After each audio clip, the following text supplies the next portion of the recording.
up, gamers? I'm Jason. I'm Julie. And today on Dice and Dragons, we are going to be reviewing the latest expansion for the Transformers deck building game, The Dawn of the Dinobots, published by Renegade Game Studios and designed by Dan Blanchett. Now I'm going to toss it over to Julie, who will tell you more about the game itself. So first of all, we wanted to thank Renegade Games for this review copy. We appreciate the support of the channel. I would like to remind our viewers that our opinion will remain our own. So that being said, this is a cooperative or competitive game. Depends on how you want to play, or even a one versus many. I was going to say that plays 1 to 5 players. Yeah, quite a few game modes with the new expansions. He can't let me finish a sentence, can he? For ages 14 and above, and plays in about 45 to 90 minutes. Well, apparently we shouldn't be playing on the same team since I can't let you finish the sentence. Maybe we need to grab an Autobot. We can go versus. On that note, that is just one way to play the game. So what will you be doing in Dawn of the Dinobots? Well, in this case, we do have Dawn of the Dinobots mixed in with Infiltration Protocol.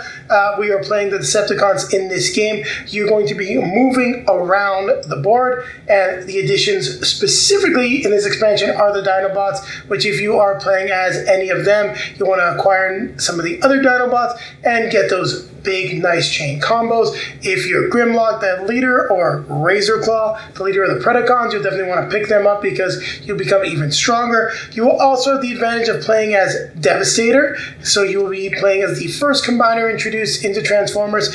Other than that, it's like the base game. You're going to be moving around the grid, flipping over cards, it's just straight there, fighting different people, and defeating all of the bosses in order to win the game. You have to defeat all 3 Autobot bosses before the deck runs out. If the deck runs out, well then you will have lost. Did I miss anything at all, Julie? Well, no, you said Autobot or reverse Decepticons when you're playing the Autobots. Yes, exactly. So fighting the Autobots, fighting the Decepticons, or if you're doing team versus team, both sets are going to be in there, and it will be the team with the most victory points that will win the game, and the game will end when X amount of damage has been dealt, or if you successfully defeat all the bosses. Well, all the opposing bosses, because you're not going to fight your own. No. Now, on that note, we're now going to grab our drink. Grab our fellow Decepticon in this case. And we're going to take it to the table. One more time. Now I'm going to take a quick look at the components for Dawn of the Dinobots. We're going to start with the few components that came in the promo pack. So when you get the promo pack, you do get Snarl and Razorclaw. So Snarl, once during each of your turns, you may battle an Autobot robot. If you do, gain 1 damage. If its cost is 4+, gain 2 damage instead. So really more for the competitive mode. And in Razorclaw, the first time you convert to this mode during your turn, you may flip a card in your space face up. If doing so triggers an ambush, target card you control has +1 power. Then your abilities. So start of turn, if 1 or more characters are in the Matrix and none are adjacent to you, you may draw a card. Target card you control is +1 power for your first Energon ability. Second, discard target assists. If there are no assists left to resolve in a battle, gain +2 power. So very much for the competitive mode more than anything else. You may convert. Predacons you play have +2 power. Peek at 2 adjacent cards. You may move onto one of them. Gain 1 Predacon from the Matrix or all Predacons from the destroyed pile. So these are the 2 bonus cards. Then you also get the Autobot boss, Fortress Maximus, and the Decepticon boss, Scorponok. We'll leave those 2 out, however, and I'm going to see if I can find their mini, well not minis, they're standees. So there's the standee for Razorclaw, and then look it over here. Let's see if I can find Snarl.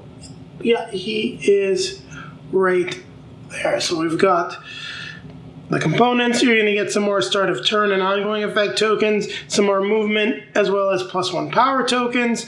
We'll take a look at all the characters. So primarily get the Dinobots, Grimlock, Slug, Sludge, Swoop. Shockwave is the villain. Let's take a look at their abilities. So each Dinobot you play during your turn has +2 power. Destroy 1 card you control. Gain 1 Dinobot from the Matrix or all Dinobots from the destroyed pile. Pretty cool. We're going to look at their all forms afterwards. Slug, when you play a card with block, you may place it on top of your deck. Move all other characters in your space to adjacent ones. The next time you draw a confrontation, you may resolve the ambush text instead. Sludge, each time you trigger an ambush during your turn, draw 1 card before it resolves. Ignore the game text on damage cards you control. Pretty cool. Return up to 2 damage you control to the stack. If If you turn 2 damage, you gain a victory point. Swoop. Start of turn, you may put 1 card with cost 3 or less from your discard pile into your hand. If you do, discard a different card. Peek at any card in the matrix, you may reveal it and teleport to that space. Cards you control as a flight have +1 power. And then Shockwave. When a card refills a space in the matrix within range 2 of your character, you may immediately peek at it. Teleport target character to any space. Reveal the top 2 cards of the main deck, then gain 1 of them if cost 2+ and not a boss, and leave the other. Now let's take a look at the alt modes. Flight, when you spend 1 of this character's 2 move to enter a space, you do not trigger an ambush. Pretty cool. Sludge. You may battle Autobot robots during your turn, but you must pay 2 more power to do so. You may battle Autobot robots during your turn, but you do not gain the reward. Instead, you may choose to put them in your vault or destroy them and gain 2 Energon. So lots of stuff for the Dinobots for the competitive mode. You may battle 1 Autobot robot during your turn. When you do, gain it instead of putting it in your vault, then end your turn. Well, that's actually pretty cool because you can battle it and gain it. Then when confronting, you get +1 power. And then Shockwave. The next non-damage card you play during your turn has +1 power or +1 range. You can discard a card to gain 2 move or 1 Energon. So pretty cool stuff. I'm going to move the characters off to the side because we're going to take a look at the big daddy here. We have Devastator. So, and this, the Constructicon, the team. Next time you convert this turn, lose 1 Energon if any. You may use team effects on your Wrath cards. Now, when you're in the big bad form, start a turn, use 1 Energon if you cannot flip this card to team mode, +2 power during your turn. Other characters in your space each gain 2 damage. Destroy a non-boss card in your space and gain a different card with cost 2 through 5 from the destroyed pile. So that's pretty cool. And we get a big bad double-sized or triple-sized standee for Devastator. Let's take a look at the other standees that we got here. We've got Shockwave. And I think that's Sludge. I'm going to forget all the names of the Dinobots besides Swoop, Slag, and Grimlock. Grimlock. So there you go. Oh, he fell over. Get him back up there. Then we'll take a look at some of the other new cards. So the new starter cards, the Wrath for the Decepticons when you're playing as Devastator. Use a combiner. We'll actually put these back here now. So, team effect +1 power when battling robots. Combiner confront +2 power. Wraith Hook +1 range. When you defeat an adversary, you may destroy a non-basic card you control. +1 move. You may discard 1 starter to gain 1 Energon. And then peek an adjacent card in the matrix, which is pretty cool. A new damage type, Stasis Lock, on your turn. Play this card before any other card in your hand. You cannot spend any Energon this turn. Now we'll take a look at the Autobots and Decepticons that we get. We get Wheelie, Catilla, Sludge, Swoop, Snarl, Slug, Grimlock. So all the Dinobots. We get Overkill, Headstrong, Dive Bomb, Rampage, Long Haul, Razor Claw, and Shockwave. Pretty cool stuff. We have some new allies. We get Carly Woodwicky, Daniel Woodwicky, Ammonites, Insecticon clones, the new site of Dinobot Island, active volcano, tar pits, and a secret lab. So we've got a couple new maneuvers and technologies. Combined, you may convert if you do gain 1 Energon. Logic puzzle, Death from Above, Flight and Block, pretty cool. Me Smash Brains. Then some new technology, circuit speeders, T-Cog device, a sonic sword, and a chronosphere, which looks really cool. I don't want to take too much time reading all the text, that's why we're not going through it all. Here we've got our new bosses, so Slash, Skylynx, and Grimlock, Bombshell, Skywarp, Predaking. We get 2 new relics. The Triptychon Rises for the Decepticon Scheme, Helix Maximus for Autobot Initiative, and Cybertronium Depletion for the Cooperative Scheme. So we did take a look at all the components, but we almost forgot to take a look at the rulebook. I know I normally do it first, a little out of order this time. I like the cover. I hate the fact that it's folded.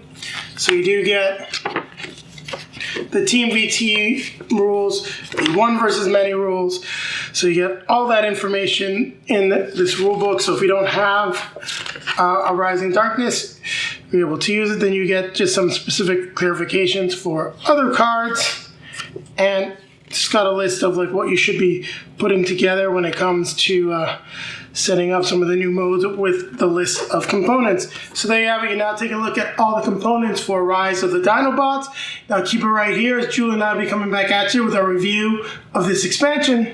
So Julie, what did you think of Dawn of the Dinobots, the second expansion for Sorry. 3. Hold on. I'm not hitting you. Jeez, you'd think you were a beat dog. Yeah, you have to hit me. 3, 2, 1. So Julie, what did you think of Dawn of the Dinobots, the second expansion for the Transformers deck building game? Honestly, we've played a lot of Transformers content, and I was like, yeah, how is this going to differ from everything else? Because, for me, it's not the characters, that they don't mean much to me, although I did recognize the Dinobots? One of the characters, one of the Decepticons. Oh, Shockwave. Yeah. So anyways, you know what? They had cool powers, and it was a cool dynamic. It was different enough to make a difference to me. How's that? Yeah, I really enjoyed the fact that the alt modes no longer necessarily a big negative. They could be an advantage because you are playing the Dinobots, you are playing some of the Transformers that have much more aggressive alternate modes than the Autobots did in the original series, being, just trucks and cars. That's always been the case because, the Decepticons were planes and jets and they could shoot while the Autobots had to transform. So never quite understood that fact. Was very happy when the Autobots got their own jets. So I think in other expansions that we've played, I kind of felt like the Decepticons were better, and you just alluded to that, because they could shoot and whatever. And they could fly diagonally. And they could fly. So in this case, I actually had a lot of fun with the character, the Autobot that I played in this. Which was the Dinobot Swoop. Yeah. I found that they played well together, and there was some cool abilities. I played Razor Claw in this last game, and he was cool too. He likes to convert back and forth and gives you abilities for that. I played Devastator, which was really cool. I actually think they did a good job figuring out the whole combiner mechanic, and I'll talk about that in a moment. So that it was cool, and there's some cool bosses and villains. So I had fun playing it, and it played well. It played quickly enough. It didn't drag on and on, so I enjoyed it.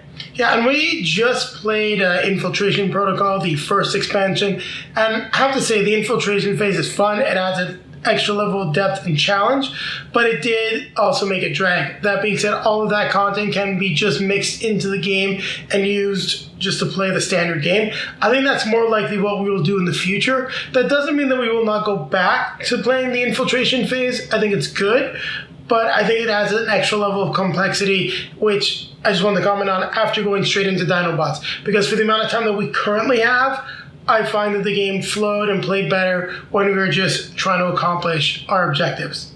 And talking about Devastator and the Combiner, the one thing that does happen is you do get these different cards. I won't showcase all of them. You'll see them on the components. You get the team cards where you have team abilities that can chain together, so you're not necessarily trying to thin your deck, and it lets you do a little bit more stuff as playing as the Combiner. And then once you convert to Devastator, he gets a lot more powerful, but he starts draining your Energon every turn. So if you don't have Energon to spend, you're going to be finding yourself flipping back into team mode. And I thought that actually worked very well. Was also incredibly thematic for the show, whereas, they get big and bad, they can stay together, they can fight. But I do remember it being a point of contention how long they could do it, at least if you're talking about the original G1 iteration, when the Decepticons are trying to find Energon on Earth. So I have to say, actually, I have one of the cards that I thought was really cool. The guided missile that allowed us, we just used it to defeat the last boss. Yeah, and that actually is from the Decepticon set. So as you were mentioning, the Decepticons do feel a lot more vicious. Yeah. It is, like I said, I think the biggest thing I can say is it felt different. It was fun. I liked the additional cards that came in. I think it's a worthwhile expansion. No, I have to agree with you. I think this is my favorite out of the 2 expansions. That being said, I don't think there's a big difference. Playing as the Dinobots, being able to attack and do really cool things in dinosaur mode, having Razor Claw and Devastator who can do cool things in their other modes as well, not necessarily suffering any penalties, really just add some different dynamics to the game. Also, the way that the characters work. They feel really tough, like having Grimlock, having his ability to pick up, different Dinobots, which is similar to Razor Claw there, who can get some of the Predacons, which is the Decepticons' answer to the Dinobots, and then get some extra power and bring that into play. I thought was very cool, and I really liked the way they did it. Now, I'm wondering, though, if we're not seeing some power creep, because these characters feel like really cool and a lot of fun. I don't know how well the older characters are going to feel compared to the ones that we now have in the expansion. Now, we could definitely get like a resurrected Optimus Prime.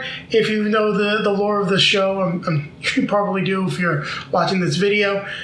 So there are ways that they could iterate on some of them. Other ones, they might just be falling more by the wayside. And now, is that going to limit the cards that you want to mix them with? Are you going to really want to only mix the core set with the Decepticons? If mixing in the Dinobots, it'll feel a little underpowered. I'm not quite sure what to make of that. So that's one of the things that you're definitely going to want to keep in mind. There's also a lot of mechanics in this game that we did not experience. In this expansion, because we just don't play the team versus team mode. We discussed it in a previous video. When we want to play team versus team, it'd be 2v2. We tried doing 1v1 and it really didn't feel all that interesting. So there are some mechanics to damage and attack other players, which I find very interesting because you don't have that really with the Autobots and the Decepticons. So it does bring a level of direct player conflict. Now, it doesn't mean that you're going to necessarily take somebody out right away, but if they're not paying attention, then they might have like 3 or 4 damage. You can be like, haha, here's your 2 damage, and you don't have a block or something, you're in trouble, and that can end the game. Is that going to be fun, though? I don't know, but I want to mention that is something that definitely comes into play. But team versus team for us so far has been a little lackluster. Same for the other content creators that I've discussed it with. Is there anything else you want to add to the expansion about it at all, Julie? About the discussion? No, I don't think I have anything else to add. All right, and just in case there was any cards that you noticed here or anything that we may have made a mistake on, the sets that are combined here is Infiltration Protocol and Dawn of the Dinobots, with a couple Decepticon cards just to round out to get the proper amount of cards that you need to build that Matrix deck. So she started it off. I'll let her take it away since she was pleasantly surprised with this. I think we're going to enjoy the score if you're fans of Transformers. What is your score for this expansion? I'm going to give it a 7.5. That's a good score. I thought you might go a little bit higher. I'm actually going to give this one an 8. I love the Dinobots. I like everything that this game is doing. I like the addition of mechanics. The direct combat, I think, would make team versus team a lot more interesting. Could also make the game end a lot quicker, which can be a good thing depending on when you're trying to play it. Also, I'm a sucker for the combiners. I really want to see some of the combiners. I want to see like the cities, like Triptychon, Metroplex, and other things be added into the game. Now, the next expansion is War for Cybertron. There's also a couple crazy crossovers coming. One that I think works very well. The other one I'm going to pick up and we're going to play just because it's going to be fun for us going back to our childhoods. Yes, Transformers is crossing over with My Little Pony. How's that going to work? I have no idea, but it's definitely one of the things we're going to pick up. The other one is Transformers and G.I. Joe, which I think fits very well. That I can see. Yeah, but Transformers My Little Pony definitely has me intrigued. Also, if you're interested in all of the other stuff that Renegade does, like the role-playing games, they're coming up with source books to combine it all together, which is pretty neat. So on that note, I think we talked enough about the game and the world of Transformers. You're going to be seeing us stepping back from this, but there'll be some more deck building game content coming up in the near future. Probably the Power Rangers game, because we do have RPM to get to. So on that note, it's time to remind you to like, comment, subscribe, hit the bell to be notified when we have new content for you. And take a look down below in the video description. You'll find links to all of our social media feeds, Facebook, Twitter, Instagram. If you'd like to see some pictures of Julie and I playing Transformers, the deck building game, there are plenty on those feeds. Also plenty of pictures from Infiltration Protocol and Dawn of the Dinobots, so make sure to check them out. And then popping up in front of us are going to be links to some of our previously released videos. In front of me will be our most recent release. In front of Julie is going to take you back to our review and gameplay overview of Transformers, the deck building game. On that note, we're now going to grab our drink, grab grab our fellow Autobot or Decepticon, depends on the game we're playing. And remind you to keep playing games.